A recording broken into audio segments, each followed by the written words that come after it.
আজকে বানিয়ে নেব একদম Tangra style chilli chicken. Dry chilli chicken আমরা সবাই খেয়ে থাকি, কিন্তু ট্যাংরা স্টাইল এই চিলি চিকেনটা একবার বানিয়ে দেখুন, সত্যি বলছি ফ্যান হয়ে যাবেন। প্রথমে লঙ্কা আর পেঁয়াজটাকে ঠিক এই রকমভাবে কেটে নেব। আমি এখানে 300 গ্রামের মতন বোনলেস চিকেন নিয়েছি। দিয়ে দিচ্ছি সামান্য নুন, 1 চামচের মতন আদা রসুন বাটা, একটা গোটা ডিম আর 3 চামচের মতন কর্নফ্লাওয়ার। সবগুলো দিয়ে খুব ভালো করে মাখিয়ে কিছুক্ষণ রেখে দেবো। চিকেন পিসেসগুলো তাতে বেশ ভালো নরম হয়ে যাবে। এবারে একটা বাটির মধ্যে আমি নিয়ে নিচ্ছি 3 টেবিল চামচের মতন সয়া সস।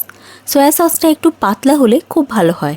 আর তার মধ্যে দিয়ে দিচ্ছি 1/2 চামচের মতন চিনি। চিনিটা কিন্তু এই রেসিপিতে একদম মাস্ট, স্কিপ করা যাবে না। তারপর সয়া সসটা রেখে চিকেনগুলোকে আমি তেলের মধ্যে খুব ভালো করে ভেজে নিচ্ছি। চিকেন ভাজতে তো আপনারা সবাই জানেন, অল্প তেলে মানে মিডিয়াম ফ্লেমে চিকেনগুলোকে অল্প আঁচে 4 থেকে 5 মিনিট ভেজে নিলেই হবে।